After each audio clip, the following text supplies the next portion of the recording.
नमस्कारम। Welcome to शिक्षा परीक्षा।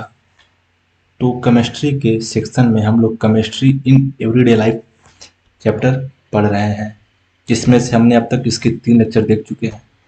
और 3 लेक्चर में मैंने क्या क्या कवर करा है। पहले में मैंने ड्रग्स कवर करा, उसके बाद दूसरे वाले में मैंने करा आपका ये receptor as a drug target. उसके बाद के लेक्चर में मैंने कवर करा आपका theoretic action of different classes of drugs. तो ये चीजें आपको बोर्ड में डायरेक्ट इनडायरेक्ट या नीट में जेई में आपका इससे 5-5 मार्क्स का क्वेश्चन एकदम फिक्स है भाई। एकदम मैं आपको लिख के दे सकता हूँ कि क्वेश्चन आपका आना ही आना है इससे। इस पूरे चैप्टर से 5 से कम नहीं होने वाला है भाई। उससे ऊपर चला जाएगा, उससे कम नहीं होगा, गारंटी है। मेंस नीट और बोर्ड इससे क्वेश्चन देगा। अगर आप इसका बस लेक्चर देख लें और जितना मैं लेक्चर में पढ़ाऊं उसको पढ़ने के बाद एक बार बस एनसीईआरटी रीड कर लें। एनसीईआरटी क्या करेंगे? रीड। आपका पूरा जेई मेंस क्या बोल रहा हूँ, जेई एडवांस लेवल का तैयारी हो जाएगा चैप्टर का। जेई एडवांस लेवल आप समझ रहे हैं। अगर आपने इसके 3 लेक्चर नहीं देखे हैं, उसका लिंक मैं अपने डिस्क्रिप्शन में डाल दूंगा, उसको देखिएगा। देखने के बाद ये लेक्चर देखिएगा। तब तक के लिए मैं आगे कंटिन्यू करता हूँ। तो लास्ट क्लास में मैंने डिस्कस करा था एंटासिड्स। हम लोग क्या पढ़ रहे हैं? थेरियोपैथिक एक्शन ऑफ ड्रग्स, यानी ड्रग्स जो हैं जिनका हम लोग अपने औषधि के लिए उपयोग करते हैं। औषधि मतलब दवाइयों के लिए। तो उनका एक्शन क्या होता है, किस फील्ड में कौन सा एक्शन, मतलब कौन सा। जैसे मान लीजिए कि आपको एसिडिटी है तो क्या यूज कर रहे हैं, आपको क्या फायदा कर रहा है, ये सब चीजें हैं ना। तो ऐसे है तो कौन सा ड्रग यूज किया जाएगा, किसके लिए यूज किया जाएगा, तो वो चीजें पढ़ रहे हैं। तो पहला हमने पढ़ा था इसके बारे में एंटासिड। इसका लेक्चर मैंने अपलोड कर दिया है। अब आगे चलते हैं, पढ़ेंगे हम लोग कौन सा है। आपका है एंटी हिस्टामिन। तो हिस्टामाइन क्या है? Is a potent vasodilator. अब ये क्या होता है पोटेंट वाइसोडिलेटर? मैंने हिस्टामिन के बारे में पीछे ही बताया है। क्या करता है? चोट लग जाएगी तो स्वेलिंग वोलिंग करा देता है, ये बहुत काम है। फिर क्या करता है, और इसका फंक्शन है, क्या फंक्शन है इसका? मैंने बताया था, मैंने बताया है, अगर आपने ध्यान दिया हो तो क्या करता है ये, स्टोमक वॉल से स्टोमक वॉल को मैसेज ट्रांसफर करता है। जब एसिड आपकी स्टोमक में खत्म होती है तो फिर वो स्टोमक वॉल आपका क्या कहता है, पेप्सिन और एसीएल से बोलता है, तो एसिड सिक्रेट करते हैं, तो इसका वहाँ पे भी फंक्शन आता है। तो ये आपका मैंने लास्ट क्लास में बताया था, अगर आपने नहीं देखा तो जाके देखिए, लिंक डिस्क्रिप्शन में है। तो हिस्टामाइन क्या है? हिस्टामाइन एक पोटेंट वासोडिलेटर है। यानी इसका कहने का तात्पर्य यह है कि ये, मान लीजिए आपके सेल वेल में कुछ प्रॉब्लम होगी तो सेल को, सेल होता है ना, उसको स्वेल कहा जाता है, यानी फुला देता है। सेल को क्या करेगा? फुला देता है, मतलब नहीं होता, वहाँ पे स्वेलिंग हो जाती है। तो हिस्टामाइन क्या है? एक पोटेंट वाइसोडिलेटर है, which means histamine has a great ability to dilate blood. Histamine के पास क्या है? एक ग्रेट एबिलिटी है, यानी एक अच्छा कार्य करता है किसमें? ब्लड के डायलेशन में। ठीक। उसके अलावा द ब्लड, मतलब क्या कहते हैं, सॉरी, ब्लड को डायलेट करता है ब्लड वेसल्स को। और उसके क्या करता है? प्रिवेंट करता है किसमें? मसल को टाइट होने में, मसल टाइटनिंग। ठीक है। तो ये इसका फंक्शन हो गया। उसके अलावा क्या होता है, आप देखिए, जो प्रॉब्लम हिस्टामाइन अराइज करेगा तो उसको कंट्रोल करने के लिए हम लोग क्या करेंगे, उसका ड्रग यूज करेंगे। तो कौन सा ड्रग यूज करते हैं हम लोग? Antihistamine. जो क्या है?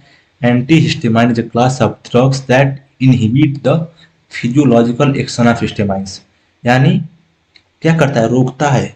जो भी फंक्शन आपका करता है, एक्शन करता है हिस्टामाइन, उसके एक्शन को आपका एंटी हिस्टामाइन रोकता है।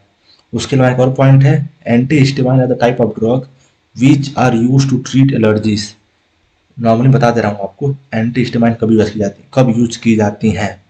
तो पहला इसका काम है एलर्जी में, जैसे आपकी स्नीजिंग हो जाती है, हाइव्स, मतलब जैसे आप जैसे ना बाहर धूप में जाएंगे तो किसी को धूप से एलर्जी होती है, किसी को किसी जानवर से एलर्जी होती है, किसी को किसी खाने से एलर्जी होती है।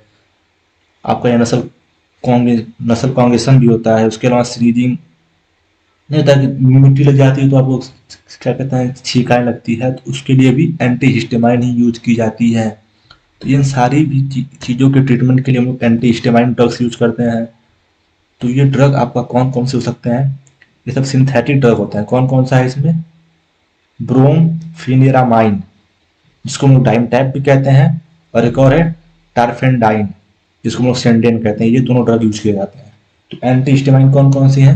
एक ब्रोमफेनिरामाइन है और एक टारफेनाडाइन है, जिसको हम लोग डाइमटैप और सेल्डेन कहते हैं। इसका डायग्राम देख लीजिए, सॉरी स्ट्रक्चर देख लीजिए। अब मैंने क्या बोला था कि इससे क्वेश्चन आएगा, तो इसके स्ट्रक्चर से क्वेश्चन आ जाएगा, बोल देगा इसमें से कौन सा स्ट्रक्चर है डाइमटैप का। चार ऑप्शन देगा। अगर जिसने स्ट्रक्चर को ध्यान से देखा होगा, एक दो बार बनाने की प्रैक्टिस करी होगी, तो वो तो 5 नंबर 4 नंबर अपना आराम से लेके चला जाएगा। जो नहीं देखेगा, जो नहीं बनाएगा, वो लटक के आएगा। तो ये आपका डाइमटैप का है, इसको लोग ब्रोमफेनिरामाइन कहते हैं, और एक है टेरफेनाडाइन या सिल्डेन, इसका स्ट्रक्चर है। तो दोनों का मैंने स्ट्रक्चर यहाँ पे डाल दिया है, इसको देख लीजिएगा, एनसीईआरटी में स्ट्रक्चर मिल जाएगा। बनाने का ट्राई करिएगा, जरूर करिएगा, क्योंकि इससे आपका क्वेश्चन कंफर्म है। मेंस में डायरेक्ट पूछता है, मेंस में और नीट में एकदम मैं आपको लिख के दूंगा, उसमें पूछेगा which one of this is structure of Seldane. चार ऑप्शन दे देगा। अब जिसको पता है वो करके आएगा, जिसको नहीं पता है छोड़ के आएगा। तो ये आपके एंटी हिस्टामाइन के बारे में हो गया।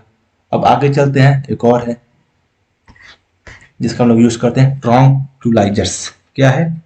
ये ट्रॉन्क्यूलाइजर है। अब देखिए ये कहाँ पे यूज होता है। तो tranquillisers are the drugs that act on the nervous system. ये कहाँ पे एक्ट करते हैं? नर्वस सिस्टम पे एक्ट करते हैं। हमारी बॉडी में जो नर्वस सिस्टम होता है ना, ये ड्रग्स वहाँ पे काम करते हैं। ये किसके मैसेज को अफेक्ट करते हैं? हर ड्रग्स किसी न किसी मैसेज को अफेक्ट करता ही है। जैसे आपका ये था एंटासिड था, तो कौन सा मैसेज कर रहा था? ये कर रहा था इसकी, देखिए, प्रिवेंट करता था interaction of histamine with receptor present in the stomach wall. ये हिस्टामाइन के रिसेप्टर को प्रेजेंट जो स्टोमक वॉल में होता है उसको प्रिवेंट कर रहा था। ये मैंने लास्ट क्लास में बताया था, लास्ट क्लास में। और ये ट्रॉन्क्यूलाइजर क्या करता है? ये क्या करता है? ये the affect the message transmission that happens from nerve से टू रिसेप्टर, यानी नर्व से रिसेप्टर के बीच में जो मैसेज ट्रांसफर होता है, ये उसके मैसेज को अफेक्ट करता है। ठीक, आप बात समझ रहे हैं? उसके अलावा क्या है? They are the chemical compound which are very useful in the treatment of stress, mild and severe mental diseases. यानी भाई ये किसमें आ गया? ये आपका डिप्रेशन की दवाई हो गई। किसकी दवाई हो गई? डिप्रेशन। आप जो ओवर थिंकिंग करते हैं, जो आप सोचते हैं, आपको रात में नींद नहीं आती, उस चीज की दवा के लिए है। ठीक है, तो ट्रॉन्क्यूलाइजर किनके लिए है? जिनके अंदर स्ट्रेस होगा, चिंता, थोड़ी सी दिमागी प्रॉब्लम होगी, उन सब के लिए दवा, उन सब के लिए कंपाउंड यूज किए जाते हैं। ठीक, ये करते क्या है? इनका फंक्शन क्या करता है? ये फंक्शन ये है इनका, दे induce a sense of well being in the person. क्या करते हैं? उस इंसान के अंदर एक सेंस, मतलब नहीं होता है कि उनके अंदर एक, क्या कहते हैं, अच्छा महसूस कराते हैं। कैसे महसूस कराएंगे? स्ट्रेस से रिलीज करके, स्ट्रेस से रिलीज करके, टेंशन से रिलीज करके, एंजाइटी से रिलीज करके, इरिटेबिलिटी से रिलीज करके। अब बताइए कि ये सब होता कब है और कैसे फंक्शन करता है? मैं समझाता हूँ आपको, इसका प्रोसेस, पूरा प्रोसेस मैं समझाता हूँ। जैसे देखिए, अगर आप किसी प्रॉब्लम से जूझ रहे हैं, मैं प्रॉब्लम में आपका ले ले रहा हूँ कि मान लीजिए आपका एग्जाम में नंबर कम आ गया, एग्जाम में नंबर ही कम आ गया, नंबर कम आएगा, टेंशन होगी, और टेंशन के मारे आपको क्या होता है? नींद नहीं आती है। अब नींद नहीं आएगी तो क्या करेंगे? आप सोते नहीं, सोते नहीं, बैठ के सोचते हैं। सोचना है, सोचना आपको क्या देता है? स्ट्रेस देता है। अगर आप किसी स्ट्रेस है, उसका मेन रीजन है कि आप भाई सोच रहे हैं उस चीज के बारे में। अगर सोचेंगे नहीं, सोचना एक लिमिट तक सोचना सही होता है। अगर आप लिमिट क्रॉस करेंगे तो आपके लिए प्रॉब्लम बन जाएगी। नहीं कहते हैं ओवर थिंकिंग क्या है? ओवर थिंकिंग इज लैला, और लैला तेरी ले लेगी। एकदम गारंटी के साथ बता रहा हूँ, क्योंकि अगर आप ओवर थिंक करेंगे तो आपके लिए वो बीमारी का काम करने वाली है। तो ये क्या करता है? जो आपका ट्रॉन्क्यूलाइजर है क्या करता है? ट्रॉन्क्यूलाइजर क्या करते हैं? They are the one of the essential component of sleeping pills. जब आप भाई बैठ के आप सोचेंगे तो क्या करता है? ये क्या करता है? आपको सुला देता है। कंपोनेंट है किसका? स्लीपिंग पिल्स का। इसमें स्लीपिंग पिल्स होते हैं, यानी सुलाने वाली दवा की तरह काम करता है ये। ठीक है, हल्का सा, ये नहीं करेंगे नींद की गोली खा लेना, गलत है भाई, नींद की गोली नहीं है ये।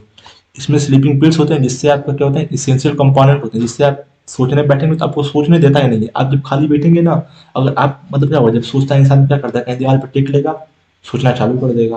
तो उसको ही रोकता है। मेन फंक्शन क्या है इसको? उसको रोकना। तो क्या करता है? They induce a sense of well being in the person thereby releasing him from stress. क्या करेगा उसमें, क्या करेगा, सबसे मेन सा फंक्शन है स्लीपिंग पिल्स वाला। और tranquilliser which helps in uplifting mood is called noradrenaline. देखिए, जो आपका मूड अपलिफ्ट और डाउन करता है वो कौन सा ट्रॉन्क्विलाइजर है, नोराड्रेनालिन, हमारी बॉडी में पाया जाता है। अगर इसका लेवल बॉडी में लो रहेगा, अगर नोराड्रेनालिन है, ठीक है, इसका लेवल बॉडी में लो रहेगा, इस पॉइंट को मैं हाईलाइट कर दे रहा हूँ, इस पॉइंट को मैं हाईलाइट करना चाहता हूँ क्योंकि इंपॉर्टेंट है। Sorry sorry sorry sorry sorry, अगर नोराड्रेनालिन का लेवल लो है तो आप डिप्रेशन में है, लिख दे रहा हूँ। If the level of noradrenaline is low then the signal sending activity also become low. यानी जो आपकी बॉडी में जो नर्व सिग्नल से मतलब जो आपको क्या कहते हैं ट्रांसमिशन होता है नर्व से रिसेप्टर के बीच में, जब सिग्नल लो जाएगा, जब सिग्नल लो जाएगा तो इंसान अपने आप को डिप्रेस पाएगा। डिप्रेस यानी गर्लफ्रेंड छोड़कर चली गई है, मुझे नींद नहीं आ रही है, किससे बतिया रही है, ये सब उसको दिक्कत आएगी, सोचेगा मुझे धोखा दे रही थी। तो ये सब चीजें क्या करता है, उसका क्या हो रहा है भाई, तुम्हारा कुछ नहीं हुआ है, तुम्हारा नोराड्रेनालिन का लेवल लो हुआ है। अगर लेवल अप रहता तो तुम हैप्पी रहते, लेवल लो है तो तुम क्या हो, डिप्रेस हो। तो इस सब सिचुएशन में हम लोग क्या करते हैं, इन सब सिचुएशन में हम लोग लेते हैं आपका कौन सा, एंटी डिप्रेसेंट ड्रग्स, जिसको हम लोग ट्रॉन्क्विलाइजर भी बोलते हैं। ये यूज होता है, क्या होता है, anti depressant, anti depressant drugs. तो अब कोई पूछ देगा कि नोराड्रेनालिन का क्या फंक्शन है, तो क्या करता है, अगर उसका लेवल लो रहेगा तो आदमी डिप्रेस रहेगा, अगर लेवल हाई रहेगा तो आदमी, लेवल हाई मतलब लेवल नॉर्मल नॉर्मल रहेगा तो आदमी नॉर्मल रहेगा।